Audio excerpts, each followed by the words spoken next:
தூத்துக்குடியில் ஊரடங்கால் பசியில் தவிக்கும் நூற்றுக்கணக்கான தெரு நாய்களுக்கு உணவளித்து சேவை செய்து வருகின்றனர்.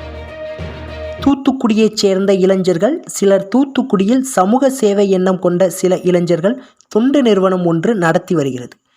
இந்த தொண்டு நிறுவனத்தின் மூலம் இப்பொழுது ஊரடங்கின் காரணமாக பசியோடு இருக்கும் தெரு நாய்களுக்கு தினமும் உணவு அளித்து வருகின்றனர். இதற்காக இவர்கள் வீதி வீதியாக சென்று தெரு நாய்களுக்கு உணவு வழங்குகின்றனர்.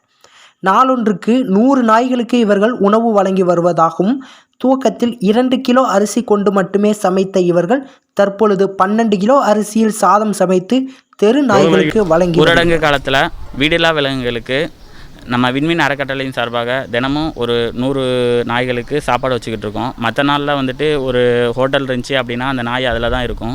ஸோ அவங்க சாப்பாடு வச்சுருவாங்க. ஸோ இப்போ நாய்க்காண்டி ஹோட்டல் எதுவும் கிடையாது, ஸோ கடையும் எதுவும் கிடையாது. ஸோ அது பாதிக்கப்படுது. ஸோ அதனால் வந்துட்டு நாங்கள் அதுக்கு சாப்பாடு வச்சுக்கிட்டு இருக்கோம். இது ஒரு சேவையாக நாங்கள் பண்ணிக்கிட்டு இருக்கோம். மற்ற நாய்களுக்கு சாப்பாடு கிடைக்கும், வீடை ஒட்டி இருக்கும். ஸோ இந்த மாதிரி நாய்களுக்கு, நோய்வாய்ப்பட்ட நாய்கள் வந்துட்டு வெளியே எங்கேயுமே போக முடியாது. ஸோ அந்த மாதிரி நாய்களுக்கு வந்துட்டு நாங்கள் சாப்பாடு வச்சுக்கிட்டு இருக்கோம். ஸோ இது ஒரு சேவையாக பண்ணிகிட்ருக்கோம். இது நாங்கள் மட்டும் பண்ணுறதில்ல. ஸோ எங்களோட குரூப் எல்லாமே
செய்திகளை உடனுக்குடன் தெரிந்து கொள்ள உங்கள் கரம் டிவியை சப்ஸ்கிரைப் செய்யுங்கள்.